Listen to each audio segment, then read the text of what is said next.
Welcome to episode 5 of the Board Game Workshop. I'm your host, Chris Anderson. Recently got back from the Granite Game Summit in Nashville, New Hampshire, and I had a chance to talk to the guys from Flip the Table about what not to do in board game design. But before we get to that, if you're listening to this the day it comes out, you have a couple of days left to get your submission into the Boston Festival of Indie Games. You can check out bostonfig.com for more information about that. The Button Shy Wallet Game Contest still has a little bit of time to get submissions in. They're due April 23rd. You can go to buttonshygames.com to find out about that. And the Game Crafter still has 2 open contests. The Big Box Challenge, submissions are due June 5th. And the Gamehole Dungeon Crawler Challenge, submissions are due August 14th. You can check out the gamecrafter.com/contests to find out more about those. That's all I have for news. Let's get on to the interview. So, I am here with 3 members of Flip the Table. Your moderator, Chris. Hello. Flip Laurie, and Professor Laserbooks. Hi. They have joined me today, taking some time out of their busy schedule at Granite Game Summit, to talk about what not to do in board game design. So, you guys have played possibly the worst games ever made. Yeah, You've learned probably some things. more like, yeah. We just watched your show live about the Harlem Globetrotters. Yep. And it was fun. Well, let's fun in air quotes here. So, what are a couple of the big things that people should avoid in designing a game? Like, really terrible. Well, one thing that we run into a lot is something we call nothing turns on the show, where your turn comes around and basically nothing happens. There's no forward or backward progress in a game. A simple example of that is if you land on a space that says, lose a turn. But then there are effective nothing turns where mechanisms fire and things happen, but there's really no actual impact to the game. And a lot of the worst games that we've played have drug on for a long time because it had a high percentage of those nothing turns. Yeah, I mean, that's arguably worse than like the lose a turn kind of thing, where there's a lot of the worst games we've played where it's like this big Rube Goldberg machine where a bunch of mechanics fire, a lot of things happen on the back end in the mechanics, but what comes out the front end is nothing. Like, there's no actual effect on the end game, and that's frustrating, because oftentimes it may take minutes to resolve the turn, and then It's actually busier than losing a turn. Yes, yeah. Yeah. All right, you guys talk a lot about component quality, which some people say is not important to a game. It's only the mechanics that matter. But at a certain point, you want to throw the thing out a window. Yeah. So, what's the bare minimum? Like, what level are you like, this is okay? Component quality is important, actually. There's games that I've played that I will not play again because the artwork is just so glaringly bad, or the cards are so thin and just terrible that, I mean, it sounds shallow or selfish in a way, but yeah, component quality is important. I mean, everybody gets excited when they pick up a box and it's heavy.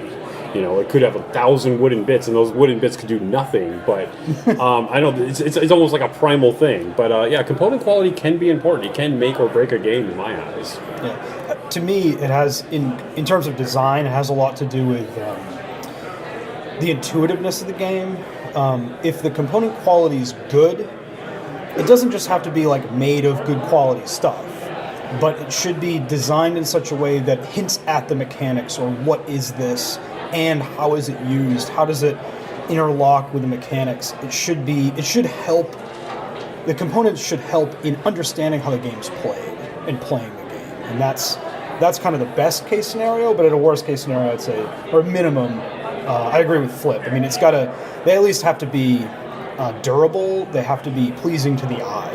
And that kind of reminds me too of like, because I'm colorblind icons, or icons that don't take over the artwork, but are keys for colorblind people to do or recognize things at a glance. That's huge. And a lot of more designers are actually doing more of that, which is great. Yeah, definitely durability is a key factor. If you're designing a game that you presumably want people to play multiple times, then you need to build that game and publish that game in a way that facilitates that. So if your cards are folding the first time you shuffle them, or if stuff can't resist a small amount of moisture from your fingers or whatever, I mean, this is stuff that sends a message that you don't believe in the game that you designed. That almost you didn't intend it for it to be played multiple times. So that's why component quality is really key, because it shows a level of confidence in the design that you've published. Let's move over to theme. You guys play a lot of games that have themes, maybe slapped on, maybe just attached later. How important is theme to a game? Would you rather an abstract that's a great game, or okay mechanics, but I love the story? I'll say this. There are games that I really, really like in spite of a lack of theme or a sort of mismatched theme, because the mechanisms are so interesting and they're fun. However, one thing to understand is that if that is mismatched, it can do a couple of things. Number one, it can cause some players to avoid your game unnecessarily. They may miss out on a great opportunity to play these awesome mechanisms, or it may actually distract from the mechanisms that you've built. If a theme is mismatched, then it makes the game less intuitive. Battlestar Galactica is a great example of a good match of theme and mechanism, because the mechanisms tell the story of the narrative, and it makes this incredibly complex game tie together in a way that makes sense when you explain it. It's almost like when you teach someone to tie their shoe and you do like the little bunny loop story or whatever you want to call it. It's matching a theme to a mechanism, right? It makes it make sense because narratives are easier to understand than lists of numbers and mechanisms.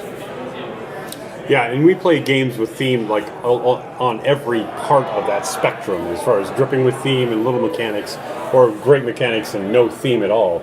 But I think the best part when theme comes into play is that when you have a clever mechanic that kind of sneaks up on you and you realize that it matches the theme or one element of that theme, that it makes it a home run. Maybe a counterpoint to what moderator Chris was just saying. I like theme in games, and I think theme, as much as the component qualities can help you understand the mechanics, but some of my favorite games are themeless. They're abstracts. I didn't have a lot of room to bring games to the Granite Game Summit, mainly because we had like 50 bad board games to give away in our trunk. I brought 3 games. I brought Seven Wonders Duel, I brought Goblet, and I brought Favor of the Pharaoh. Goblet's a good example of an abstract game that fits what I was talking about a few minutes ago about the components being intuitive to the gameplay. Like Goblet's fairly well known to gamers. It's been out for a while. It's award winning, but the components match the mechanics. But there's no theme whatsoever. But it's such a light game. I don't know if it needs it. I don't know if it would benefit from it. It's one of my favorite games. Like I said, I could fit 3 games in my bag, and I picked that one among them. So I think there is a certain amount of game that needs a theme. Anything less than that, maybe it doesn't. And Jared is now joining us, so we have the full crew here. So let's move into the second part and flip the table, as they say. What do you guys like in games? What is good? You play a lot of crap, but you're also gamers. And sometimes you have fun, I assume? Yeah. I know for me, I really love dexterity in games. I mean, I'm just showing them off here. I just bought Talk Woodman. And I also at this convention bought Giant Jenga. Which wait to play that. Which weighs about 18 pounds because it's made out of like actual 2x4s. But I mean, I've always loved dexterity games, and even like the terrible games that we played on the show, if they had a dexterity element to them, like the Ninja Turtles game or the Guinness Book of World Records with Jared Ball in it, that they almost get a pass because like, at least I can show off my athletic prowess in those games. Follow that one up. I like games that build tension, and whether it's very short or very long, I like games that kind of lead to that sort of make or break stand up from the table moment. Sometimes like in a game like BSG, like we just talked about earlier, this 3-hour game, because of the decisions you make, comes down to like one critical die roll, and everybody leans in, and that's the moment that decides everything. So that can be really fun. Or even if you just kind of create it yourself, such as in a push or luck game, when you decide to shoot the moon and do something that shouldn't work, and then once in a while it does, and that's the kind of thing I really like too. So anything that builds a little bit of tension is something that I really enjoy. And my favorite game of all time is Blood Bowl. And the reason I love that game is because it has a history to it. And what I mean by history is that your team is a living, breathing thing. It changes, people die, get injuries, get powers, things like that. So you have like this ongoing story with your team or teams and your leagues. And that kind of pairs well with like legacy games like Seafall and Risk Legacy and things of that ilk. I like games that actually have like a history embedded inside of it. That just is really cool to me, and it also has those stand-up die roll moments. It really is a dice chucker at its heart, but every game of that ends up in a stand-up dice roll, or die roll. Blood Bowl is my absolute favorite. But anything that has a legacy system, we're pretty much down with as well. I like pushing my luck.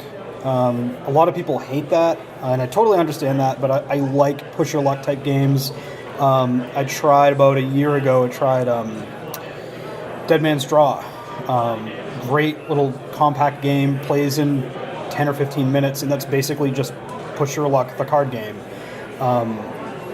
It's hard for that to go wrong with me because it's always about decision making, and to kind of bring the conversation around to what not to do. What we started talking about was what doesn't work to me. Like, a game will fall flat if there's not enough decisions to make, and a game will succeed if there are meaningful decisions to make. A game can overdo it and give you analysis paralysis, but usually I would edge more toward more decisions than less, and risk-taking decisions specifically.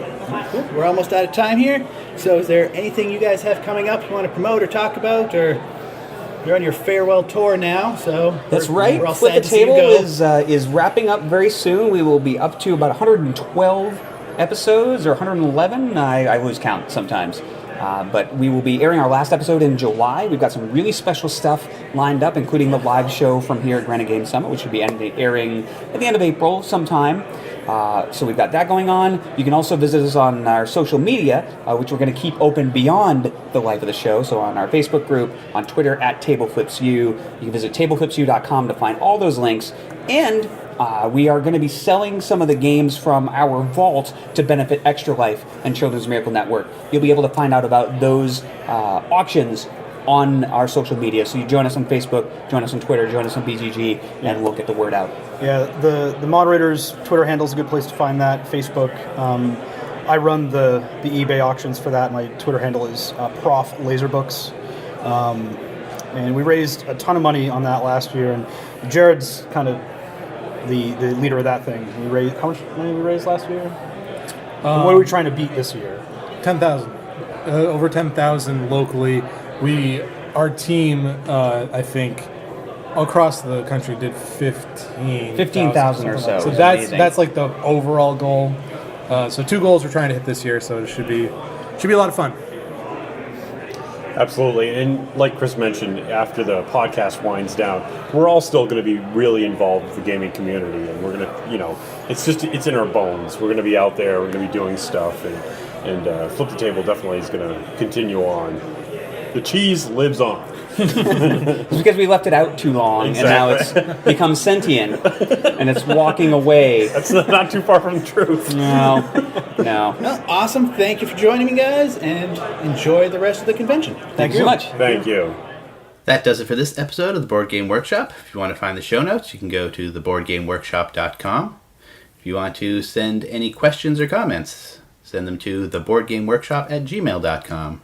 You can follow the show on Twitter @thebgworkshop, and you can like us on Facebook at facebook.com/theboardgameworkshop.